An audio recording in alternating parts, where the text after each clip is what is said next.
नमस्कार दोस्तों, स्वागत है आपका एक बार फिर से आपके अपने YouTube channel him quiz official पर। तो दोस्तों, आप सबकी डिमांड पर आपके लिए मैंने एक बार फिर से 80 क्वेश्चंस का फुल मॉक टेस्ट तैयार किया है, जो कि आपके आने वाले रिटन टेस्ट के लिए उपयोगी साबित होगा।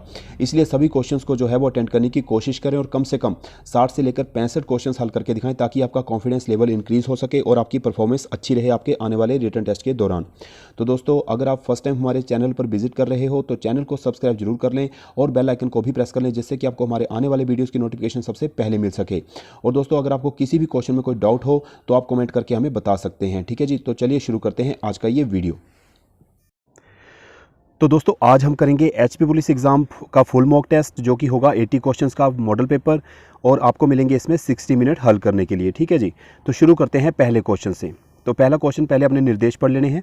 प्रश्न संख्या 1 और 2 में एक वाक्य दिए गए हैं, जिसे 4 हिस्सों में बांटा गया है। वाक्य के किसी एक भाग में व्याकरण, भाषा, वाक्य रचना या शब्दों के गलत प्रयोग संबंधी कोई दोष हो सकता है, तो आपने गलत हिस्से को खोजकर उसे चिन्हित करना है, और यदि वाक्य दोष रहित है तो आपको उत्तर को ई से प्रदर्शित करना है। ठीक है जी, तो शुरू करते हैं पहले क्वेश्चन से।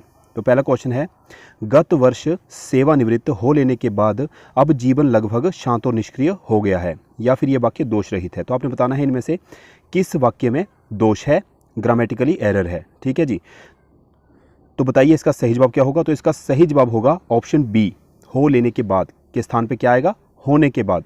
गत वर्ष सेवानिवृत्त होने के बाद अब जीवन लगभग शांत और निष्क्रिय हो गया है। ठीक है जी, तो option B is the right answer. बढ़ते हैं अगले क्वेश्चन की ओर।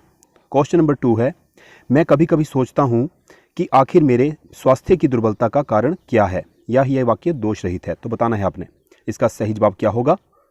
तो दोस्तों, ऑप्शन सी में मेरे स्वास्थ्य की दुर्बलता, इतना लंबा जाने की ज़रूरत नहीं है यहाँ पे, तो ये इसमें सही इसका जवाब होगा दुर्बल स्वास्थ्य। ठीक है जी, दुर्बल स्वास्थ्य आएगा मेरे स्वास्थ्य की दुर्बलता की जगह। मैं कभी कभी सोचता हूँ कि आखिर मेरे दुर्बल स्वास्थ्य का कारण क्या है। ठीक है जी, तो option c is the right answer. Next question है, पहले निर्देश पढ़ लेते हैं।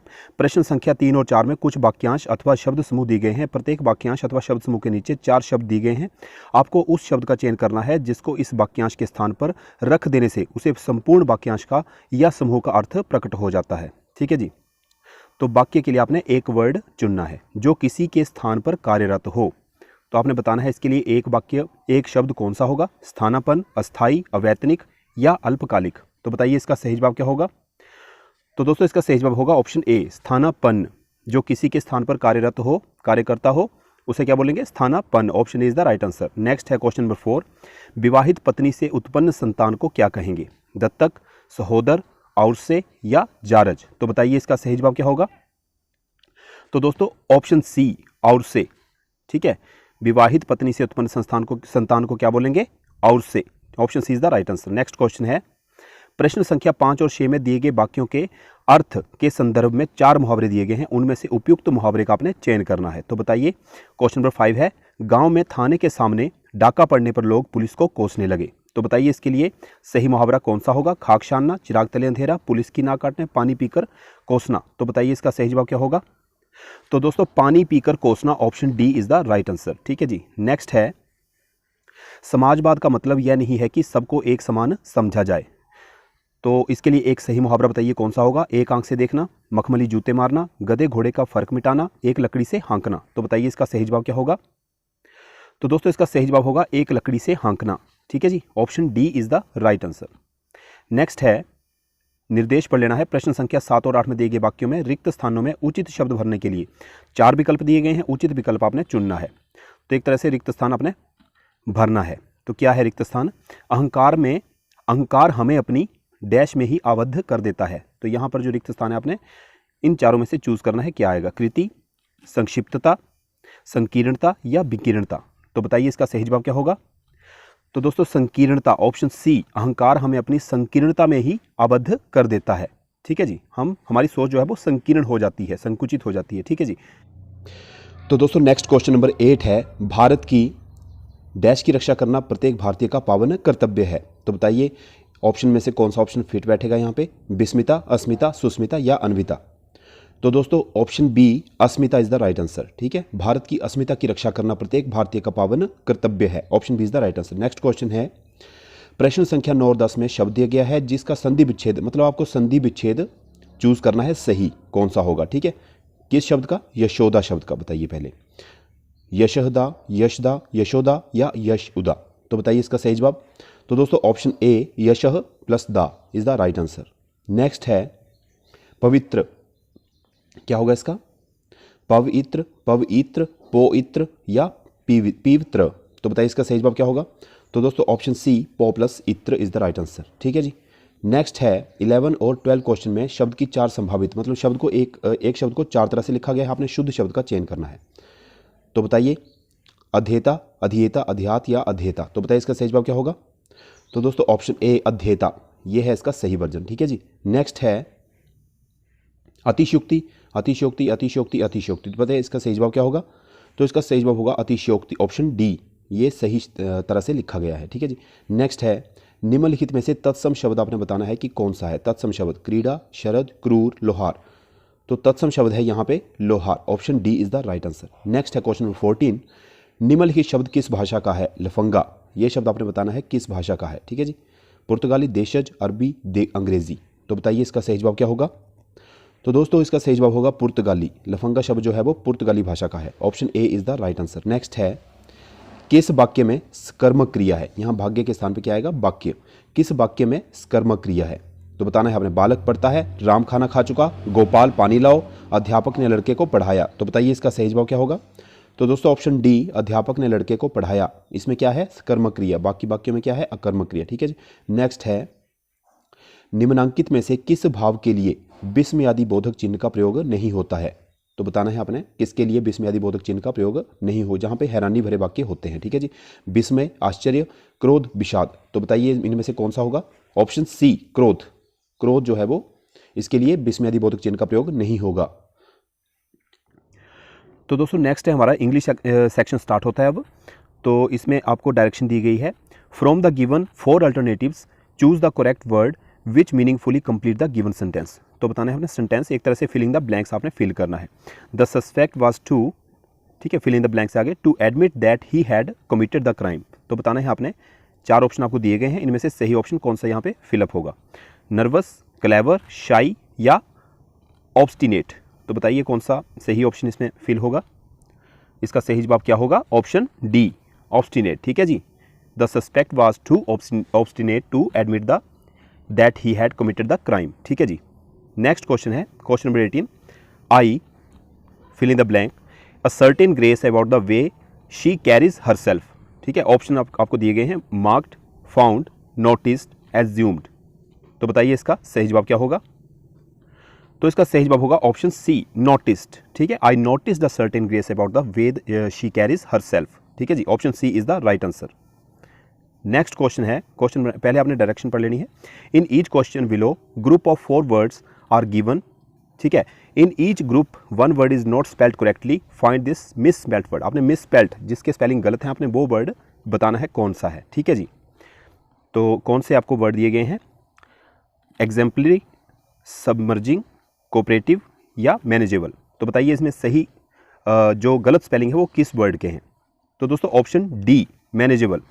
तो मैनेजेबल के स्पेलिंग क्या आएंगे? MANAGEABLE। ठीक है, GE मिसिंग है यहाँ पे, इसलिए ये क्या है? मिसस्पेल्ड वर्ड हुआ। Option D is the right answer. ठीक है जी। नेक्स्ट है question number 20, contradict, realistic, abstract या ब्रूटल। तो बताइए इसका सही जवाब क्या होगा? तो दोस्तों ऑप्शन बी रियलिस्टिक, यहाँ पे के नहीं होगा, ओनली REALISTIC। ठीक है जी। तो रियलिस्टिक के स्पेलिंग होते हैं ये, अब के यहाँ पे एक्स्ट्रा लगा है, इसलिए ये option B is the right answer. ठीक है। नेक्स्ट है रेसलर, न्यूमरस, फेस्टिविटी या बैप्टिज्म। तो बताइए। तो दोस्तों न्यूमरस जो है वो यहाँ पे रॉन्ग स्पेल्ड है। ठीक है जी। इसके मिस स्पेल्ड कौन सा है? ROUS होगा, NUMEROUS, न्यूमरस। ठीक है जी। तो option B is the right answer. तो दोस्तों नेक्स्ट क्वेश्चन नंबर 22 है, उसको करने से पहले डायरेक्शन पढ़ लेते हैं। आपको क्या दिया गया है इसमें? आइडियम और फ्रेज। ठीक है जी। तो आइडियम मतलब मुहावरे। ठीक है, मुहावरा टाइप आपको दिया गया होगा, उसका आपने सही मीनिंग चूज करना है कि कौन सा ऑप्शन जो है वो उसको सही से मीनिंगफुल उसके लिए होगा। ठीक है जी। तो क्वेश्चन क्या है? इन अ डेज आपको दिया गया है, आपने सही सेंटेंस को चूज करना है। In bright light, ill and bedridden, facing a problem, confused and shocked. तो बताइए इसका सही जवाब क्या होगा। तो दोस्तों इन ए डेज का मीनिंग होता है कंफ्यूज्ड एंड शॉक्ड, ठीक है, option D is the right answer. Next है हमारा अ वाइट कॉलर वर्कर, तो इसके लिए कौन सा जो सेंटेंस है वो सुटेबल होगा। अ person doing the labourer work, a person doing an officer job, a person in white uniform या अ फॉरेन डिग्नेटरी। तो बताइए इसका सही जवाब क्या होगा। तो दोस्तों option B a person doing an officer job, ठीक है, suitable sentence for a white collar worker, option B is the right answer. Next है हमारा क्वेश्चन नंबर 24। करने से पहले हम डायरेक्शन पढ़ लेते हैं। In each question below out of 4 alternative choose the word that is most nearly the opposite in meaning to the given word. Opposite mean antonym, आपने बताना है एंटोनियम्स, ठीक है जी। किसका? एंटीसिपेशन। अब एंटीसिपेशन का मीनिंग क्या होता है? प्रत्याशा, ठीक है जी। तो ऑप्शंस हैं आपके सरप्राइज, फोर्सी, रिवाइवल, एश्योरेंस। तो बताइए इसका सही जवाब क्या होगा। तो दोस्तों इसका सही जवाब होगा ऑप्शन सी रिवाइवल। एंटीसिपेशन का उल्टा क्या होगा? नियरली, ठीक है, नियरली है ये। तो रिवाइवल नया जीवन, ठीक है जी, पुनः परिवर्तन, इस तरह के कुछ इसके मीनिंग होते हैं, ठीक है जी। नेक्स्ट है हमारा हिपोक्राइसी। हिपोक्राइसी, हिपोक्राइसी का मीनिंग क्या होता है? पाखंड, ठीक है जी। तो ऑप्शन है आपके फ्लैटरी, चार्म, डिसीट, ऑनेस्टी। तो सही जवाब बताइए इसका क्या होगा। तो दोस्तों इसका सही जवाब होगा ऑनेस्टी, ईमानदारी, ठीक है जी। Option D is the right answer. Next है हमारा परसिक्यूट। अब परसिक्यूट क्या होता है? सताना, तंग करना, ठीक है जी। ऑप्शंस हैं सैंक्शन, पैट्रोनाइज, ऑथोराइज या ट्रांजैक्ट। तो बताइए इसका सही जवाब क्या होगा। तो इसका सही जवाब होगा ऑप्शन बी पैट्रोनाइज। अब पैट्रोनाइज का मीनिंग होता है संरक्षण करना, ठीक है जी, प्रोटेक्ट करना, ठीक है। Option B is the right answer. Next है हमारा डायरेक्शन पढ़ लेनी पहले। In each question below out of the 4 alternative choose the one which best expresses the meaning of the given word, ठीक है। तो ये क्या आ गया? सिनोनिमस, ठीक है जी, समानांतर वर्ड आपने बताना है, प्रायवाची टाइप, ठीक है जी। तो ल्यूमिनस पहले क्या है हमारा? ल्यूमिनस। ल्यूमिनस का मतलब होता है प्रकाशमान, ठीक है जी। तो ऑप्शन है आपके क्वेट, अनबाउंड, प्रेस्ड या ग्लोइंग। तो बताइए सही जवाब क्या होगा इसका। तो दोस्तों इसका सही जवाब होगा ऑप्शन डी ग्लोइंग, ठीक है जी। ग्लोइंग का मतलब क्या होता है? चमकना, प्रकाशमान, ठीक है। नेक्स्ट है हमारा ड्रजरी। अब ड्रजरी का मीनिंग होता है कड़ी मेहनत करना, ठीक है जी, कठिन परिश्रम करना, ड्रजरी। ऑप्शंस हैं मैजिक, ट्रीटमेंट, डाउटफुल या लेबर। तो दोस्तों ऑप्शन डी लेबर, ठीक है, लेबर का मीनिंग भी सेम होता है। नेक्स्ट है हमारा choose the most suitable one word for the following expression given below, ठीक है। आपको जो यहाँ पे एक एक्सप्रेशन दी गई है, arrangement of event according to dates और टाइम ऑफ अक्रेंस, ठीक है जी। तो आपने बताना है कि इसके लिए जो सूटेबल वर्ड होगा वो कौन सा होगा। तो ऑप्शंस हैं आपके कॉर्नोलॉजी, कैटलॉग, क्रॉनिकल, कोरियोग्राफी। तो बताइए इसका सही जवाब क्या होगा। तो दोस्तों ऑप्शन ए क्रोनोलॉजी, ठीक है जी। क्या बोलेंगे उसको? Chronology, arrangement of events according to dates और टाइम ऑफ अक्रेंस, ठीक है जी। नेक्स्ट है हमारा डायरेक्शन पर लेनी पहले। In each following question in the following question indicate which portion of the sentence marked A, B, C, D contain an error. If there is no error, mark E. Ignore punctuation error. punctuation error आपने ignore करनी है और आपने क्या करना है? A, B, C, D में से कोई ऑप्शन चूज करना है। अगर नहीं है कोई भी एरर तो आपने E को क्लिक करना है, ठीक है जी। तो बताना है आपने कि सही जवाब क्या होगा इसका। तो क्वेश्चन क्या है हमारा? My friend has been living in London with her parents for the past 3 years या फिर नो एरर। तो बताइए इनमें से किसी में एरर है या फिर नहीं है। तो दोस्तों option C for the past 3 years की जगह क्या आएगा यहाँ पे? लास्ट 3 years, ठीक है जी। पास्ट की जगह क्या हो जाएगा? लास्ट। तो ऑप्शन सी है यहाँ पे grammatical error, for the last 3 years होगा यहाँ पे, ठीक है जी। Option C is the right answer. Next है हमारा क्वेश्चन नंबर 31 करने से पहले change the indirect speech into direct speech. आपको इनडायरेक्ट स्पीच दी गई है, आपने डायरेक्ट में इसको कन्वर्ट करना है, ठीक है जी। तो ऑप्शंस क्या हैं? सॉरी पहले क्वेश्चन पढ़ लेते हैं। Mrs Sharma said I know what it is to be depressed, ठीक है जी। तो ऑप्शंस हैं आपके Mrs Sharma is depressed she said, Mrs Sharma said that she knew what it was to be depressed, Mrs Sharma knows what it is to be depressed, none of the above. तो बताइए इसका सही जवाब क्या होगा। तो दोस्तों option B Mrs Sharma said that she knew what it was to be depressed, option B is the right answer. Next question करने से पहले डायरेक्शन पढ़ लेनी है। अब क्या है, select the correct passive form of the given sentence. ठीक है, आपने करेक्ट पैसिव फॉर्म चूज करनी है। ठीक है, क्या है यहाँ पे, they have invited the parents as well as the child. तो ऑप्शंस क्या हैं आपको दिए गए यहाँ पे, the parents as well as the child has been invited, the parents as well as the child have been invited, the child has as well as the parents has been invited, या फिर the parents as well as the child had been invited. तो बताइए इनमें से सही जवाब क्या होगा। तो दोस्तों option B, the parents as well as the child have been invited. ठीक है जी। नेक्स्ट क्वेश्चन है, एक चुनाव में दो अभ्यर्थी चुनाव लड़ रहे हैं। अब ये हमारे मैथ के क्वेश्चन आ गए हैं। ठीक है जी, मैथ और साइंस के मिक्स होंगे इसमें 8 क्वेश्चन। तो शुरू करते हैं क्वेश्चन नंबर 33 से। एक चुनाव में दो अभ्यर्थी चुनाव लड़ रहे हैं। जिस अभ्यर्थी ने 62% मत प्राप्त किए वह 144 मतों से चुना गया है। कुल डाले गए वोटों की संख्या ज्ञात कीजिए। यह मान लीजिए कि डाले गए मतों में से कोई भी मत जो है वो अमान्य नहीं पाया गया है। तो आपने बताना है। ठीक है जी, कुल डाले गए वोटों की संख्या बतानी है आपने, 600, 700, 750 या 550। तो बताइए इसका सही जवाब क्या होगा। तो दोस्तों ऑप्शन ए 600। ठीक है जी, कुल डाले गए मतों की संख्या कितनी थी, 600। अब आपको नीचे एक्सप्लेन भी इसका किया गया होगा, ये आपने पढ़ लेनी है। एक्सप्लेनेशन सॉल्यूशन आपको दिया गया है साथ में। ठीक है जी। नेक्स्ट क्वेश्चन है, दो संख्याओं के बीच का अनुपात 3:4 है और उनके वर्गों का योग जो है वो 625 है। तो वे संख्याएं कौन सी हैं आपने बताना है। ऑप्शंस हैं 6 और 8, 15 और 20, 18 और 24, 20 और 25। तो बताइए इसका सही जवाब। तो दोस्तों 15 और 20 होंगी। ठीक है जी, option B is the right answer. Solution आपको नीचे दिया गया है, आपने देख लेना है। तो नेक्स्ट है हमारा, उस फाउंटेन पेन का क्रय मूल्य विक्रय मूल्य ज्ञात कीजिए जिसका क्रय मूल्य 6.20 है। ठीक है जी, 6 रुपये 20 पैसे है और वह 10% के घाटे पर बेची जाती है। तो आपने क्या करना है, विक्रय मूल्य, उसका विक्रय मूल्य ज्ञात करना है। ऑप्शंस हैं 6.92, 5.58, 6 या 5.92। तो बताइए इसका सही जवाब क्या होगा। तो दोस्तों इसका सही जवाब होगा ऑप्शन बी 5.58, 5.58। ठीक है जी। तो आपको सॉल्यूशन यहाँ पे नीचे दिया गया है, आपने पॉज करके देख लेना है। नेक्स्ट है हमारा, एक्स और वाई एक साथ एक कार्य को 10 दिन में करते हैं, जबकि एक्स जो है वो अकेला वही काम 15 दिनों में कर सकता है। वाई वही कार्य कितने दिनों में करेगा। तो बताना है आपने। ऑप्शन हैं 15 दिनों में, 20 दिनों में, 25 में या 30 दिनों में। तो बताइए इसका सही जवाब क्या होगा। तो दोस्तों ऑप्शन डी, ठीक है जी, 30 दिनों में। वाई कितने दिनों में करेगा, 30 दिनों में। तो आपको जो है सोल्यूशन नीचे दिया गया है, आपने सोल्यूशन भी चेक कर लेना है। ठीक है जी। क्वेश्चन नंबर 37 है, 6, 9, 12, 18 का आपने लघुत्तम समावर्तीय ज्ञात करना है। क्या होगा, 28, 36, 38 या 42। तो बताइए इसका सही जवाब क्या होगा। तो दोस्तों लघुत्तम समावर्तीय होगा 36, ऑप्शन बी। ठीक है जी, option B is the right answer.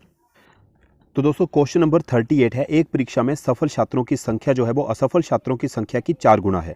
अगर छात्रों की संख्या 35 कम होती और असफल छात्रों की संख्या 9 अधिक होती तो यह अनुपात 2:1 होता। छात्रों की कुल संख्या आपने ज्ञात करनी है, कितनी है। ठीक है जी, 150, 155, 160 या 100। तो बताइए इसका सही जवाब क्या होगा। तो दोस्तों इसका सही जवाब होगा 155। ठीक है जी, option B is the right answer. Next question है, इनमें से किसका मान सबसे अधिक है। किसका मान 3:4, 4:5, 5:6 या 6:7। तो बताइए इसका सही जवाब क्या होगा। तो दोस्तों इसका सही जवाब होगा 6:7। इसका मान जो है वो सबसे अधिक होगा। सॉल्यूशन आपको नीचे दिया गया है, आपने चेक कर लेना है। नेक्स्ट क्वेश्चन है, एक संख्या x को जब 5 से गुणा करते हैं और इसको संख्या के 3 गुणों से जोड़ते हैं तो परिणाम 64 आता है, वह संख्या क्या होगी। तो बताना है आपने इसका सही जवाब क्या होगा। तो दोस्तों इसका सही जवाब होगा, ऑप्शन आपको दिए गए हैं 8, 12, 14, 18। तो बताइए। तो दोस्तों ऑप्शन ए 8। ठीक है जी, 8 होगा। ठीक है जी, कैसे, सॉल्यूशन आपको नीचे दिया गया है, आपने चेक कर लेना है। अगला है, न्यूमिस्मैटिक निम्न में से किसका अध्ययन है। अब हमारे साइंस के क्वेश्चन आते हैं। न्यूमिस्मैटिक्स निम्न में से किसका अध्ययन है। ऑप्शन हैं सिक्कों का, संख्याओं का, टिकटों का या फिर अंतरिक्ष का। तो बताइए इसका सही जवाब क्या होगा। तो दोस्तों ऑप्शन ए सिक्कों का। न्यूमिस्मैटिक्स किसका अध्ययन है, सिक्कों का। नेक्स्ट है, नेशनल बोटेनिकल रिसर्च इंस्टीट्यूट कहाँ पर स्थित है। नई दिल्ली, लखनऊ, चेन्नई या बेंगलुरु। तो बताइए इसका सही जवाब क्या होगा। तो दोस्तों लखनऊ में। नेशनल बोटेनिकल रिसर्च इंस्टीट्यूट कहाँ पर है? लखनऊ, उत्तर प्रदेश में। नेक्स्ट है हमारा, जीवाणुओं द्वारा होने वाले रासायनिक परिवर्तन को क्या कहते हैं? उत्प्रेरण, किण्वन, संश्लेषण या अपघटन? तो बताइए इसका सही जवाब क्या होगा। तो दोस्तों किण्वन, ऑप्शन बी, जीवाणुओं द्वारा होने वाले रासायनिक परिवर्तन को कहते हैं किण्वन। नेक्स्ट है हमारा, एनीमोमीटर से क्या मापते हैं? तो एनीमोमीटर से क्या मापते हैं? वर्षा की मात्रा, वातावरण का दबाव, हवा की गति या बिजली की धारा? तो बताइए इसका सही जवाब क्या होगा। तो दोस्तों ऑप्शन सी, हवा की गति। ठीक है जी, हवा की गति को मापते हैं किससे? एनीमोमीटर से। नेक्स्ट है हमारा, तारे और ग्रह में क्या अंतर होता है? ऑप्शंस हैं आपके, तारा गर्म और ग्रह ठंडा होता है, तारा छोटा और ग्रह बड़ा होता है, तारा खोखला होता है और ग्रह ठोस होता है, तारा अपने प्रकाश से चमकता है जबकि ग्रह में जो है वो अपना प्रकाश नहीं होता है। तो बताइए इसका सही जवाब क्या होगा। तो दोस्तों ऑप्शन डी, तारा अपने प्रकाश से चमकता है जबकि ग्रह में जो है वो अपना प्रकाश नहीं होता है। Option D is the right answer. Next है हमारा, माइकोलॉजी में किसका अध्ययन किया जाता है? शैवाल का, कवक का, जीवाणुओं का या विषाणुओं का? तो बताइए इसका सही जवाब क्या होगा। तो दोस्तों ऑप्शन बी, कवक। माइकोलॉजी में किसका अध्ययन किया जाता है? कवक का। नेक्स्ट है हमारा, निम्नलिखित रोगों में से किस रोग के संक्रमण की जांच के लिए एलिसा टेस्ट किया जाता है? ठीक है जी, तो बताना है आपने, कैंसर, एड्स, डेंगू बुखार या इनमें से कोई नहीं। तो दोस्तों option B, AIDS. ELISA test किसके लिए किया जाता है? एड्स के लिए। ठीक है जी। तो दोस्तों नेक्स्ट क्वेश्चन है हमारा, जब गोली दागी जाती है तो बंदूक को तेजी से पीछे की ओर धक्का क्यों लगता है? तो बताना है सही जवाब क्या होगा। ऑप्शंस हैं, बंदूक चलाने वाला व्यक्ति भार में कम होता है, बंदूक दागने वाले व्यक्ति से अधिक भारी होती है, गोली बहुत तेजी से आगे की तरफ भागती है या फिर प्रत्येक क्रिया की एक समान एवं विपरीत प्रतिक्रिया होती है। तो बताइए इसका सही जवाब क्या होगा। तो दोस्तों ऑप्शन डी, प्रत्येक क्रिया की एक समान एवं विपरीत प्रतिक्रिया होती है। ठीक है जी, ये इसका सही जवाब होगा, ऑप्शन डी। नेक्स्ट है, किस वर्ष आतंकवादियों ने 11 सितंबर को विनाश के क्रम में न्यूयॉर्क के वर्ल्ड ट्रेड सेंटर से 2 विमानों को टकराया था? तो बताना है आपने, 2000 में, 2001 में, 2002 में या 2003 में? तो इसका सही जवाब होगा ऑप्शन बी, 2001 में। ठीक है जी। नेक्स्ट है, यदि आप रणथंभौर, गिर और बांदीपुर के राष्ट्रीय उद्यान जाना चाहते हैं तो आपको निम्न में से किस राज्य में जाने की आवश्यकता नहीं है? तो बताना है आपने, राजस्थान, मध्य प्रदेश, गुजरात या कर्नाटक?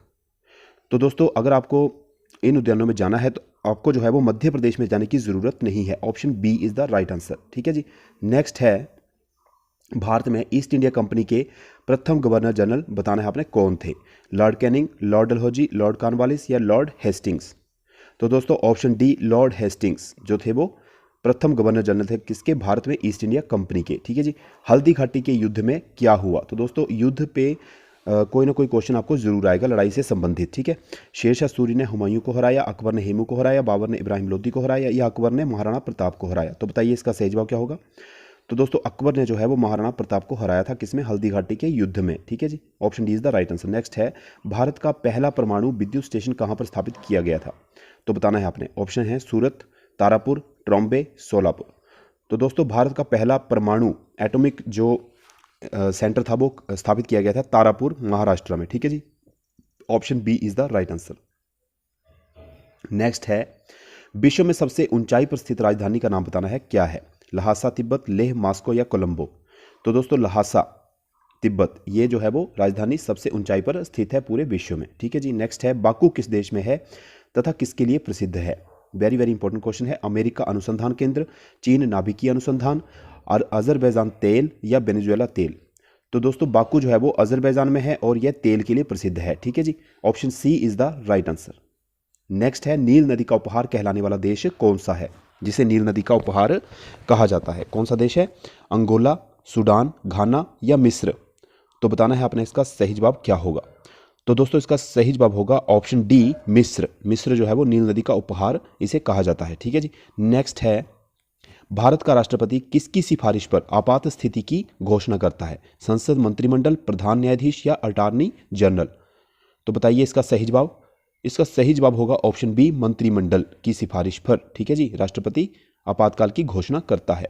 अगला है, विपक्ष के रूप में मान्यता प्राप्त करने के लिए किसी राजनीतिक दल को न्यूनतम कितने प्रतिशत सीटें मिलनी चाहिए? 5%, 10%, 15% या फिर 20%? तो बताइए इसका सही जवाब क्या होगा। तो दोस्तों ऑप्शन बी, 10%। ठीक है, option B is the right answer. Next है, राष्ट्रों द्वारा कितने 50 राष्ट्रों द्वारा संयुक्त राष्ट्र संघ के चार्टर पर कब और कहां पर हस्ताक्षर किए गए? पेरिस में 26 जनवरी 1950 को, मॉस्को में 26 जनवरी 1945 को, लंदन में 24 अक्टूबर 1945 को, या सैन फ्रांसिस्को में 26 जून 1945 को? तो दोस्तों ऑप्शन डी, सैन फ्रांसिस्को में 26 जून 1945 को जो है वो 50 राष्ट्रों द्वारा संयुक्त राष्ट्र संघ के चार्टर पर हस्ताक्षर किए गए थे। ठीक है जी। नेक्स्ट है फिलीपींस, अर्जेंटीना, कोलंबिया, क्यूबा और मेक्सिको की एक ही मुद्रा है, यानी कि करेंसी है, इसका आपने नाम बताना है क्या है? पाउंड, डॉलर, रुपया या पैसो? तो दोस्तों इन पांचों देशों की करेंसी जो है वो है पैसो। Option D is the right answer. Next है इंटरपोल का क्या तात्पर्य है? तो इंटरपोल से क्या तात्पर्य बताना है आपने? International police organisation, international criminal police organisation, international political organisation या फिर इंटरनेशनल पुलिस ऑफिसर्स लीग? तो दोस्तों international criminal police organisation, option B is the right answer. ये है इंटरपोल का एब्रीविएशन। ठीक है जी। नेक्स्ट है चार्ल्स बेबेज ने जो टेबुलेटिंग मशीन बनाई थी उसका क्या नाम था? तो बताना है आपने analytical calendar, Babbage machine, analytical machine या एनालिटिकल इंजन?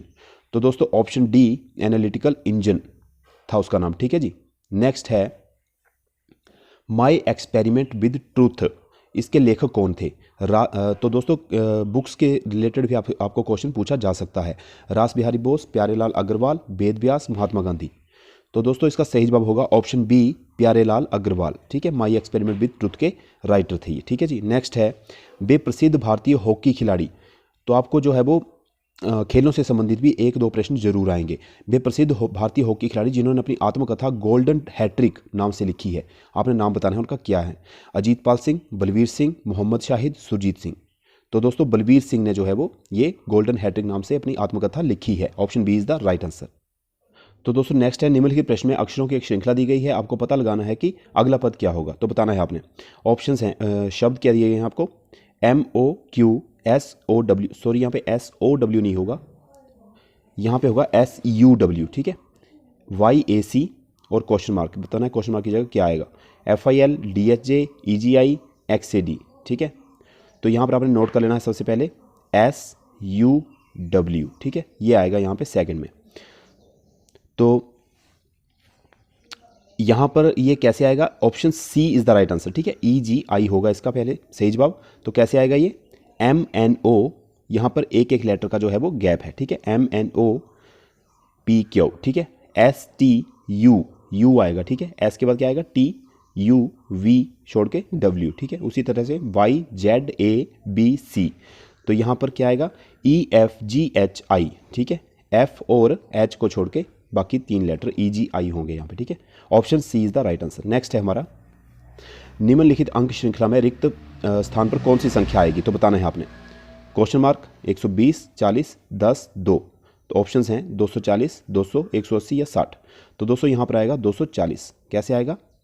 2 को 5 से गुणा करेंगे तो 10, 10 को 4 से गुणा करेंगे 40, 40 को 3 से गुणा करेंगे 120, 120 को 2 से गुणा करेंगे तो ये घटते क्रम में चलता जाएगा। ठीक है, 2 को 5 से, फिर 4 से, फिर अगली को 3 से, फिर 2 से। ठीक है, ऐसे आएगा। तो 240 option is the right answer. नीचे सॉल्यूशन भी दिया गया है, आप देख लेना इसको। नेक्स्ट है किसी सांकेतिक भाषा में 123 का अर्थ ब्राइट लाइट बॉय, 143 का अर्थ टॉल बिग बॉय, 637 का अर्थ ब्यूटीफुल लिटिल फ्लावर हो तो इस सांकेतिक भाषा में ब्राइट के लिए कौन सा अंक प्रयोग किया गया है? 1, 3, 4, 6 या इनमें से कोई नहीं? तो बताना है आपने इसका सही जवाब क्या होगा। तो दोस्तों इसका सही जवाब होगा ऑप्शन ई, इनमें से कोई नहीं। ठीक है जी, ऑप्शन ई, इनमें से कोई नहीं, क्योंकि आपको नीचे यहाँ पे सोल्यूशन दिया गया है, आपने देख लेना है कि इसका सोल्यूशन क्या होगा। ठीक है, इसका सही जवाब है 2। तो नेक्स्ट क्वेश्चन है, निर्देश है पहले। निम्नलिखित प्रश्नों में दिए गए शब्दों को यदि वर्णमाला के क्रमानुसार संयोजित किया जाए तो कौन सा शब्द जो है वो बीच में आएगा, सेंटर में? ठीक है जी, वर्णमाला के क्रमानुसार। तो क्या है हमारे option? History, historic, historicism, historiography या हिस्टोरियोसिटी? तो इसका जो सही क्रम होगा, सेंटर में जो वर्ड आएगा वो आएगा हिस्टोरिसिटी। ठीक है जी, हिस्टोरिसिटी आएगा सेंटर में। अब कैसे आएगा? यहाँ पे शब्दों का सही क्रम आपको दिया गया है। ठीक है जी, देख लेना है आपने। नेक्स्ट क्वेश्चन है, जिस प्रकार प्रथम का संबंध अंतिम से है उस प्रकार वफादारी का संबंध किससे है? ईमानदारी, सद्गुण, अवज्ञा, शत्रुता या विश्वासघात? तो दोस्तों प्रथम का जो अंतिम क्या हुआ? विपरीत शब्द हुआ। ठीक है जी, विपरीत शब्द है। तो उसी तरह वफादारी का विपरीत क्या होगा? विश्वासघात। Option E is the right answer. Next है हमारा, प्रत्येक प्रश्न में 5 शब्द दिए गए हैं, इन 5 में से 4 शब्द किसी प्रकार से एक समान है और एक समूह बनाते हैं। इनमें से कौन सा शब्द जो है वो अन्य 4 से भिन्न है, आपने बताना है, इस समूह में शामिल नहीं होता है, उस भिन्न शब्द को आपने ज्ञात करना है। तो क्या है शब्द हमारे पास, पृथ्वी, चंद्रमा, शनि, अरुण या कुबेर। तो बताइए इसका सही जवाब क्या होगा। तो दोस्तों इसका सही जवाब होगा चंद्रमा, क्योंकि बाकी सभी क्या हैं, बाकी सभी ग्रह हैं, जबकि चंद्रमा जो है वो एक उपग्रह है। ठीक है जी। नेक्स्ट है बत्तख, कोयल, कौवा, तोता, कबूतर। तो बताना है इनमें सही जवाब क्या होगा। तो इसका सही जवाब होगा ऑप्शन ए बत्तख। बत्तख जो है वो तैरती है पानी में और बाकी जो है वो पक्षी हैं वो हवा में उड़ते हैं। ठीक है, इस तरह से आपने इन क्वेश्चंस का, ऐसे क्वेश्चंस का आंसर देना है अगर आपको पेपर में आते हैं। अगला है, विजय दिनेश से लंबा है जो कि सुभाष से छोटा है। अजय, संजय जो है वो अजय से लंबा है परंतु दिनेश से छोटा है। सुभाष विजय से छोटा है। सबसे लंबा कौन है। तो बताना है आपने सबसे लंबा कौन है। तो बताइए इसका सही जवाब क्या होगा। तो दोस्तों ऑप्शन डी विजय, विजय जो है वो सबसे लंबा है। ठीक है जी, option D is the right answer. Solution यहाँ पे आपको नीचे दिया गया है। अगला है, 40 विद्यार्थियों की कक्षा में राज्यों का क्रमांक 19वां, राजू आएगा यहाँ पे, राजू का क्रमांक जो है वो, राज्यों लिख दिया है, राजू का क्रमांक जो है वो 19वां है। बताएं कि अंतिम से उसका क्रमांक क्या होगा। ठीक है, कई बार लिखते टाइम मिस्टेक हो जाती है। 19, 20, 21, 22 इनमें से कोई नहीं। ठीक है जी। तो बताइए इसका सही जवाब क्या होगा। तो दोस्तों इसका सही जवाब होगा ऑप्शन डी 22। क्या क्रमांक होगा, 22। कैसे आएगा, ये आपको नीचे दिया गया है। फोटो में एक महिला की ओर संकेत करते हुए प्रवीण ने कहा, यह मेरी माँ की इकलौती पुत्री है। प्रवीण फोटो में उस महिला से किस प्रकार संबंधित है, भाई, माँ, भतीजा, भतीजी या इनमें से कोई नहीं। तो बताइए इसका सही जवाब क्या होगा। तो दोस्तों ऑप्शन ए भाई, क्या होगा, वो भाई होगा। कैसे होगा, यहाँ पे नीचे दिया गया है, आपको पढ़ लेना है आपने। ठीक है जी। रंजना नीलिमा से एक पुरुष की ओर इशारा करते हुए कहती है कि यह मेरे दादा के इकलौते पुत्र का पुत्र है। तब रंजना उस पुरुष से किस प्रकार संबंधित है, भतीजी, बेटी, बुआ, बहन या इनमें से कोई नहीं। तो दोस्तों इसका सही जवाब होगा ऑप्शन डी बहन। ठीक है जी, वो क्या लगेगी, बहन लगेगी। कैसे लगेगी, सॉल्यूशन आपने पढ़ लेना है। नेक्स्ट है हमारा, यदि P is equal to 6, J is equal to 4, L is equal to 8, M is equal to 24 हो तो निम्नलिखित व्यंजक में प्रश्न चिन्ह के स्थान पर विकल्पों में दिया गया कौन सा मान आएगा। तो क्या दिया गया है आपको यहाँ पे, M into J divided by L plus J is equal to, बताना है आपने क्वेश्चन मार्क के स्थान पे क्या आएगा, 8, 36, 52, 0 या 16। तो बताइए इसका सही जवाब क्या होगा। तो दोस्तों ऑप्शन ई 16 आएगा। ठीक है जी। कैसे आएगा, सॉल्यूशन आपको नीचे दिया गया है। किसी सांकेतिक भाषा में 2 is equal to T, 4 is equal to S, 8 is equal to U, 9 is equal to D, 7 is equal to E, 1 is equal to C, 3 is equal to M हो तो म्यूटेड को कैसे लिखा जाएगा। ठीक है, आपको जो है वो कोडिंग दी गई है, आपने म्यूटेड को कैसे लिखना है आपने बताना है। 38297, 83279, 38729, 38279 या 38972। तो बताइए इसका सही जवाब क्या होगा। तो दोस्तों इसका सही जवाब होगा 38279। Option D is the right answer. ठीक है जी। नेक्स्ट है, लेप्रोस्कोपी शब्द के कितने अर्थपूर्ण शब्द बनाए जा सकते हैं। ध्यान रहे कि प्रत्येक अक्षर को केवल एक बार प्रयोग करना है, उस शब्द में दिए गए अक्षरों के क्रम को इसी प्रकार प्रयोग करना है। ठीक है जी, 1, 2, 3, 4 या 4 से ज़्यादा। तो बताइए इसका सही जवाब क्या होगा। तो दोस्तों इसका सही जवाब होगा ऑप्शन डी। ठीक है जी, ऑप्शन डी 4। ठीक है जी, 4 शब्द जो है वो बनाए जा सकते हैं। कौन कौन से, ये दिए गए हैं आपको नीचे, आपने देख लेने हैं। नेक्स्ट है हमारा, राहुल अपने घर से बस स्टॉप की ओर अपने निर्धारित समय से 15 मिनट पहले चला। उसे बस स्टॉप पहुंचने में 10 मिनट का समय लगा। वह बस स्टॉप पर सुबह 8:40 मिनट पर पहुंचा। उसका घर से चलने का निर्धारित समय क्या है, 8:30 मिनट, 8:55 मिनट, 8:45 मिनट। आंकड़े अपर्याप्त हैं या फिर इनमें से कोई नहीं। तो बताना है आपने सही ऑप्शन कौन सा है। तो दोस्तों ऑप्शन ए 8:30 मिनट पे वो घर से चला था, उसका निर्धारित समय था 8:30 मिनट सुबह के। ठीक है जी। कैसे, सॉल्यूशन आपने पढ़ लेना है नीचे। यदि इलॉजिकल शब्द के दूसरे, चौथे, पांचवें व 8वें अक्षर से कोई अर्थपूर्ण शब्द बनता है तो नए शब्द का तीसरा अक्षर कौन सा है। यदि एक से ज़्यादा शब्द बनते हैं तो आपका उत्तर X होगा, और अगर कोई अर्थपूर्ण शब्द बनता होगा तो आपका उत्तर Z होगा। सॉरी, अर्थपूर्ण शब्द नहीं बनता होगा तो आपने Z देना है उसका उत्तर। ठीक है जी। ऑप्शंस हैं O, A, G, X, Z। तो बताइए इसका सही जवाब क्या होगा। तो दोस्तों ऑप्शन बी A। ठीक है जी, अर्थपूर्ण शब्द बनता है। ठीक है, कौन सा बनता है, गोल, GOAL। तो उसका जो थर्ड लेटर हुआ वो कौन सा हुआ, GOA, ए हुआ, ठीक है। Option B is the right answer. Solution आपको नीचे दिया गया है, आपने देख लेना यहाँ पे। इस तरह से हमारा ये जो है वो मॉडल पेपर पूरा कंप्लीट होता है। तो दोस्तों ये था हमारा आज का वीडियो। आई होप कि वीडियो आपको अच्छा लगा होगा, और वीडियो अच्छा लगा हो तो वीडियो को लाइक करें, अपने दोस्तों में शेयर करें और चैनल को सब्सक्राइब जरूर कर लें। तो दोस्तों मिलते हैं नेक्स्ट वीडियो में, तब तक के लिए ख्याल रखें अपना। जय हिंद।